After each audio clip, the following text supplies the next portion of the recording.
Hi everybody, welcome back to my channel. Nancy Beauvair here with Agape and Next Steps. Thank you for joining for this week's video, and I'd like to remind you that there's always also an article that you can find on my website.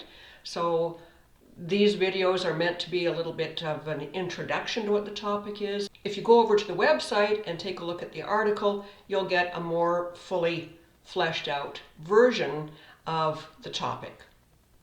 So today's topic is going to be about the benefits of getting older.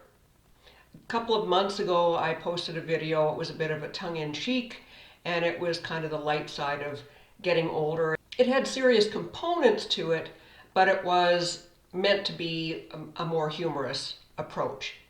Today I wanted to point out in a bit more serious fashion that there really are benefits to getting older.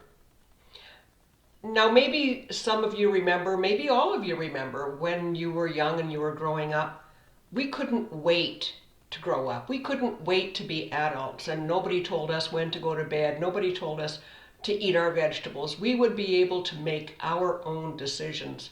We couldn't wait for that to happen. You know, I laugh about one of my younger brothers. We always laughed growing up because it was literally the day after his birthday. He would say that he was nearly whatever the next year was because he was clearly in a hurry to be independent and grow up. So we get through childhood and we become adults. So we finish our school, we go out into the world, and then suddenly almost everybody I've spoken to says, oh, you know, there were benefits before. You didn't have to be responsible. You didn't have to pay your taxes. You didn't have to try to figure out where you were going to come up with that extra money that you were short of before your next paycheck came in. Growing older used to have many more challenges than now. We didn't have vaccines. Even when I was a child, we didn't have vaccines for all these childhood diseases. You got the chicken pox, you got the mumps, you got the measles, and you either got over it or you didn't. Now we have less childhood mortality because of those vaccinations, because of better health care. We have people living longer thanks to medications, thanks to medical devices, different interventions that are able to be accessed. And those have a positive and a negative side to them, of course.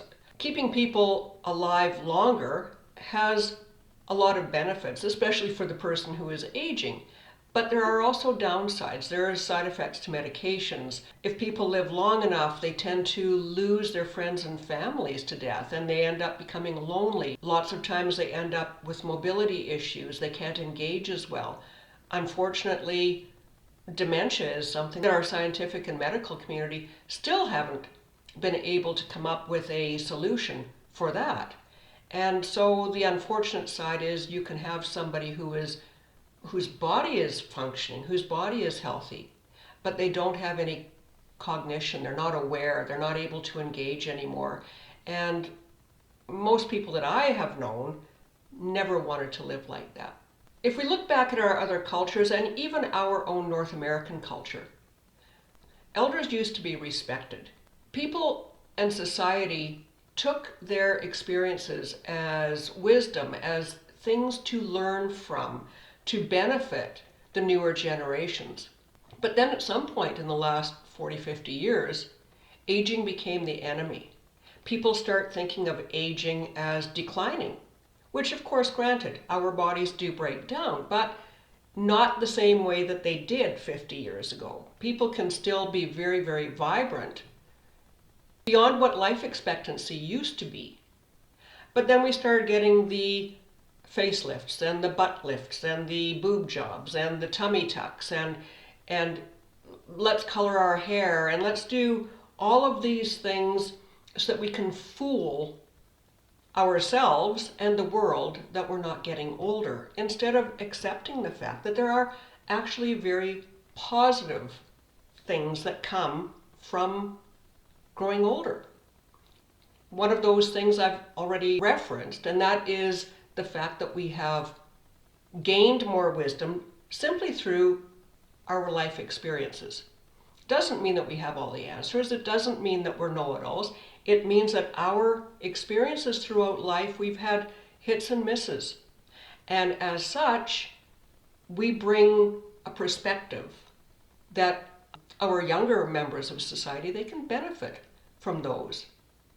You know, another benefit of getting older is when people are still vibrant, they're retired or semi-retired, they can rediscover a lot of their passions, a lot of their hobbies. They can take more time to enjoy those things that they didn't used to have time for.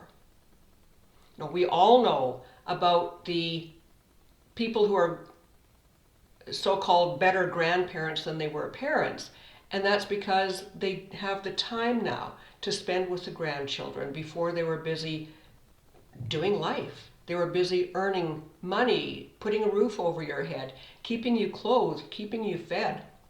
Those kinds of priorities often didn't leave a lot of time for the fun stuff. So I wanted to leave those thoughts with you right now. I'd like to point out that there are several more points about the benefits of getting older.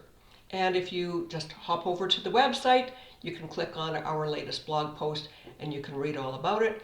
I'd like to thank you again for joining. If you want to subscribe or on the website sign up so that you get notifications whenever there's new information, that would be great. I'll remind you all as well that I am a certified executor advisor. I help people with estate administration, but I also work backwards with them and hopefully help them plan to avoid any issues when the time comes. Thanks very much for joining me this week. I look forward to sharing more with you next time. Bye for now.